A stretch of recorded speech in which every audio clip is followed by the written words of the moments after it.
Hello students, welcome to learn economics and law. मेरा नाम प्रियंका वशिष्ठ है। आज हम बात करेंगे टाइप्स ऑफ अमलगमेशन। हमारा चैप्टर चल रहा था अ, हमारा फोर्थ चैप्टर चल रहा था।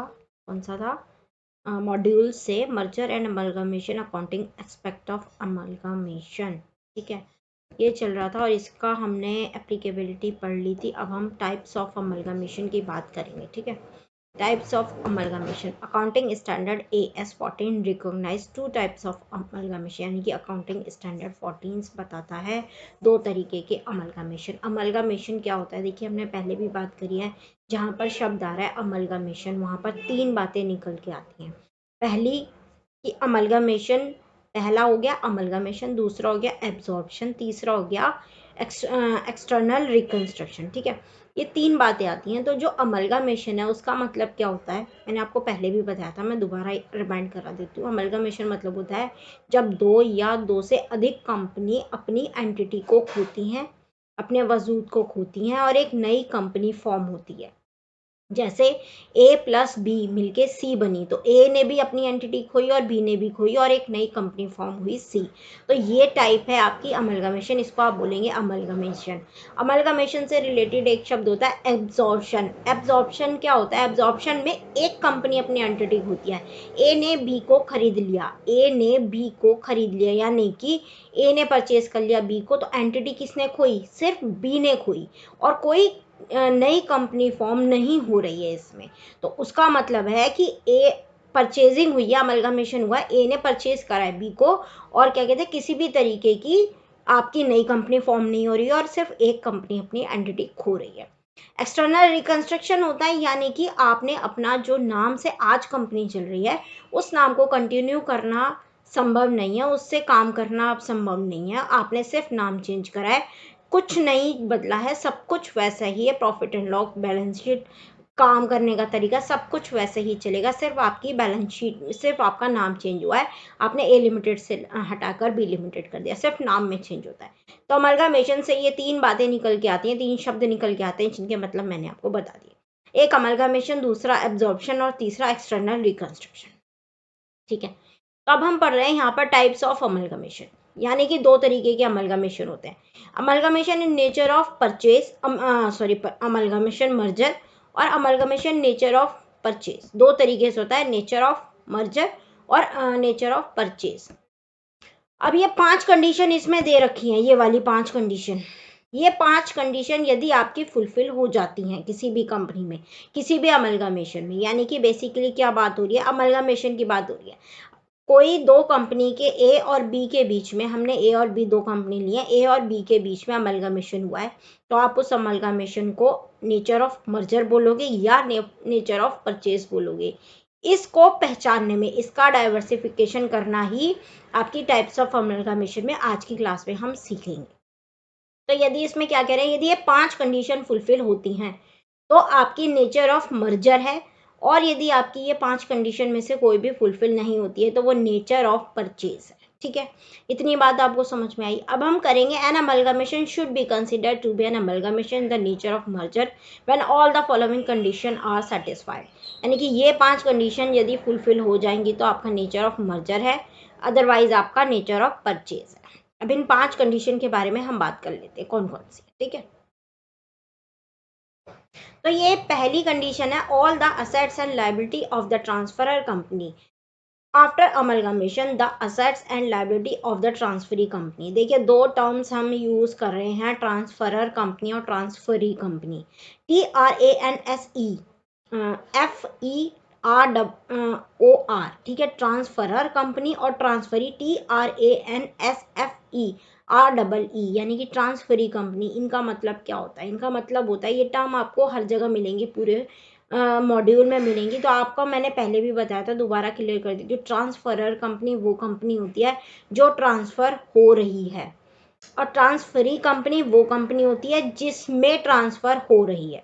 देखो, बहुत थोड़ा सा फर्क है, यानी कि ए ने बी को परचेज किया है, ए ने बी को परचेज किया है, तो ए क्या हो गई? ए ने बी को परचेज करा है, तो जो ट्रांसफरर कंपनी होती है वो कौन सी होती है?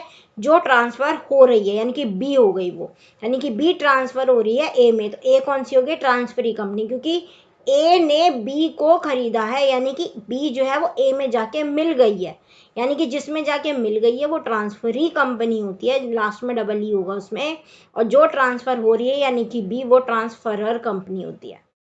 बात क्लियर हुई आपको?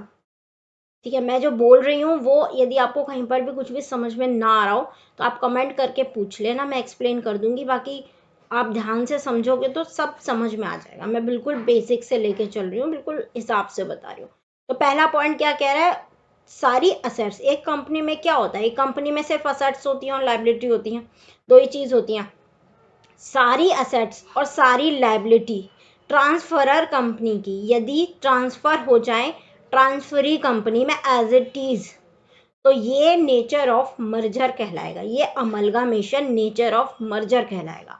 इस तरीके का अमलगामेशन नेचर ऑफ मर्जर कहलाएगा। पहला पॉइंट क्या है, all the assets and liability of the transfer company become after amalgamation, यानी कि अमलगामेशन के बाद वो सारी असेट्स और वो सारी लायबिलिटी ट्रांसफरी कंपनी की हो जाए एज इट इज।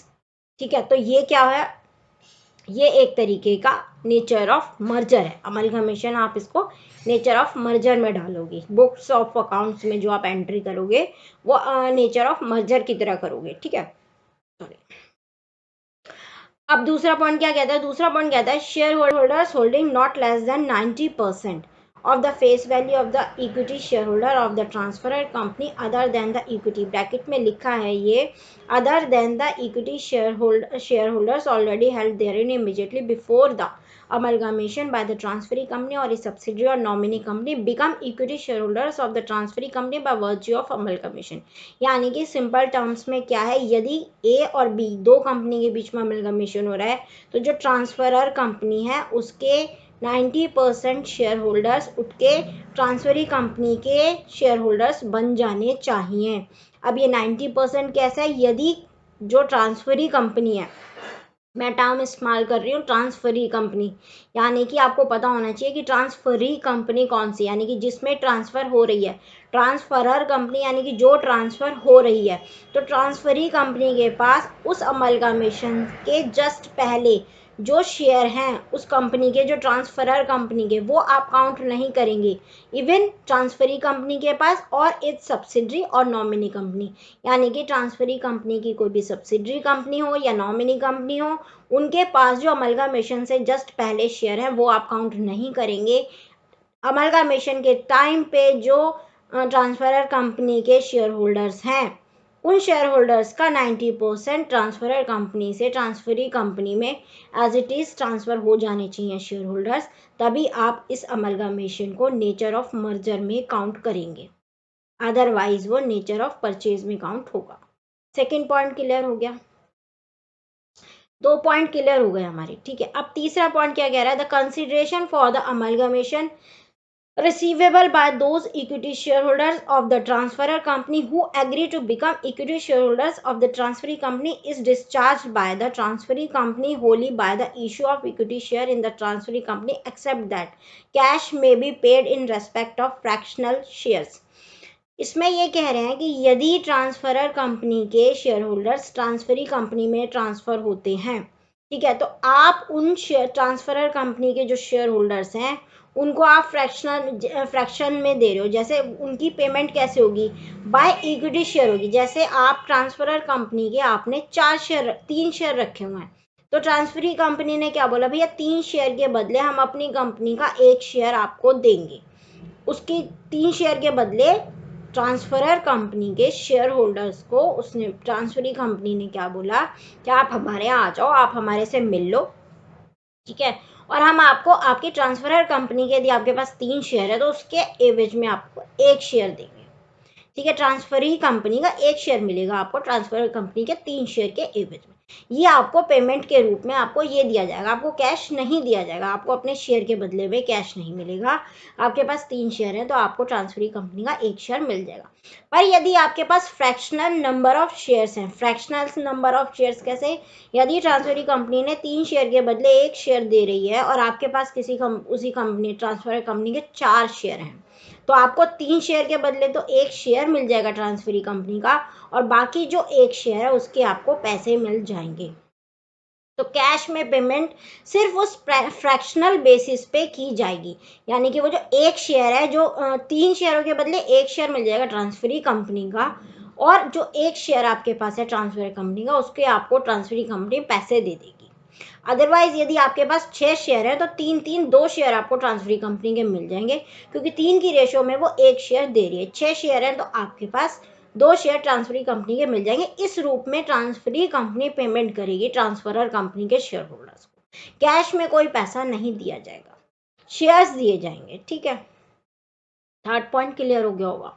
ठीक है, फोर्थ पॉइंट क्या कह रहा है, the business of the transferor company. ठीक है, business of the transferor company is intended to be carried on after the amalgamation by the transferee company. Simple सा पॉइंट है, अमलगमेशन के बाद ट्रांसफरर कंपनी का बिजनेस वैसे ही चलता रहे जैसे पहले चल रहा था। और कौन चलाएगा, transferee company. Transferee company transferor company का बिजनेस आफ्टर अमलगमेशन ऐसे ही चलाती रहे। फोर्थ पॉइंट सिंपल यही कह रहा है, इसमें कोई कंडीशन नहीं लगी है। ठीक है, फिफ्थ पॉइंट क्या कहता है, no adjustment is intended to be made to the book value of the assets and liability of the transferor company when they are incorporated in the financial statement of the transferee company except to ensure uniformity of the accounting policies. इसमें क्या कह रहे हैं, यानी कि आपकी जो assets and liability, first point में जो हमने बोला है कि अमलगा ट्रांसफरर कंपनी की सारी असेट्स एंड सारी लायबिलिटी ट्रांसफर हो जाएंगी ट्रांसफरी कंपनी में, वो किस वैल्यू पे होंगी। तो यहाँ पर फिफ्थ पॉइंट में कह रहा है कि भैया बुक वैल्यू पे ट्रांसफर होंगी, बुक वैल्यू के अलावा यदि आप कोई और, उसमें कोई एडजस्टमेंट नहीं होगी।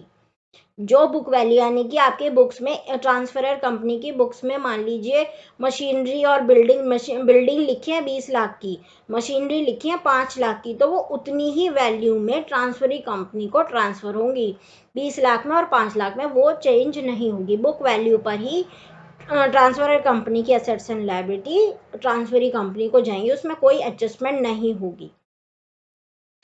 एक्सेप्ट, यहाँ पर एक बात और कही जा रही है, except to ensure uniformity of accounting policies, यानी कि यदि आपके देखिए असेट्स हैं, मशीनरी हैं, उस पर डेप्रीशिएशन लगता है, यदि डेप्रीशिएशन की पॉलिसीज मान लीजिए जो ट्रांसफरर कंपनी है वो किसी और तरीके से अपनी असेट्स पे डेप्रीशिएशन लगा रही है, जो ट्रांसफरी कंपनी है वो किसी और तरीके से लगा रही है, और यदि आपने मान लीजिए आपने ट्रांसफरी कंपनी ने एक्वायर कर लिए वो सारी, तो आप डेप्रीशिएशन लगा रहे हो जिससे उसकी वैल्यू कम हो रही है चीज़ों की। ठीक है, 2 साल ही वैल्यू है, जबकि आपकी वैल्यूएशन के हिसाब से, आपके डेप्रिसिएशन के रूल के हिसाब से वो 8 साल 10 साल उसकी वैल्यू दिखा रही है, बढ़ा के दिखा रही है। तो फिर क्या होगा, आपको उस कंडीशन में आप थोड़ी बहुत बुक वैल्यू में चेंजेस कर सकते हो। ठीक है, उस कंडीशन में आप असेट्स में मशीनरी की बुक वैल्यू में थोड़ा बहुत अपने अकॉर्डिंग चेंज कर सकते हो, उसमें थोड़ी सी छूट है। तो ये 5 कंडीशन है, आई होप आपको क्लियर होंगी। यदि ये 5 कंडीशन फुलफिल होती हैं तो नेचर ऑफ मर्जर होगा अमलगमेशन, अदरवाइज सारी कंडीशन में क्या होगा, नेचर ऑफ परचेज होगा। फटाफट रिवाइज करते हैं 5 कंडीशन। पहली कंडीशन है, all the assets and liability of the transfer company transfer हो जाती हैं ट्रांसफरी कंपनी में। सिंपल टर्म में ट्रांसफरी आपको समझना पड़ेगा, अदरवाइज बहुत कंफ्यूजन होगा। मैं फटाफट बोल रही हूँ, आपको समझना पड़ेगा। सारी असेट्स और सारी लायबिलिटी ट्रांसफरर कंपनी की ट्रांसफरी कंपनी को ट्रांसफर एज इट इज हो जाती हैं। ठीक है, सारी असेट्स लायबिलिटी, ए ने बी को ट्रांसफर करा है तो बी की सारी, मैं एग्जांपल के साथ आपको समझाती हूँ। ठीक है, ए और बी के बीच में अमलगमेशन हुआ। ए कौन है, ट्रांसफरी कंपनी है, क्योंकि ए ने बी को परचेज करा है, अमलगमेशन किया है। तो ए तो हो गई ट्रांसफरी कंपनी और बी हो गई ट्रांसफरर कंपनी। तो बी की सारी असेट्स और लायबिलिटी एज इट इज उठ के ए को चली जाए, पहला पॉइंट।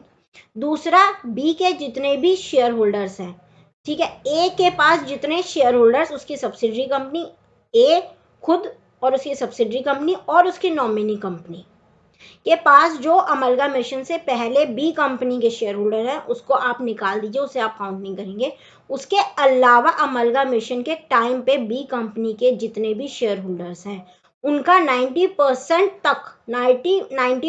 तक, ठीक है, आपके शेयर होल्डर्स ट्रांसफर हो जाने चाहिए, ए कंपनी के शेयर होल्डर बन जाने चाहिए। अदरवाइज आप नेचर ऑफ परचेज काउंट करेंगे।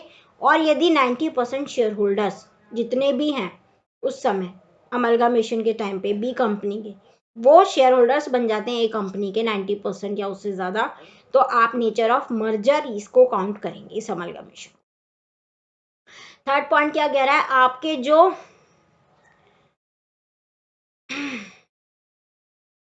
अच्छा the consideration of the amalgamation receive, अच्छा एक जो बी कंपनी के शेयर होल्डर्स ट्रांसफर हुए हैं ए कंपनी में, तो ए कंपनी उनको पैसा जो शेयर के बदले शेयर देगी, अपनी कंपनी के शेयर देगी, आपको कैश पैसा नहीं मिलेगा।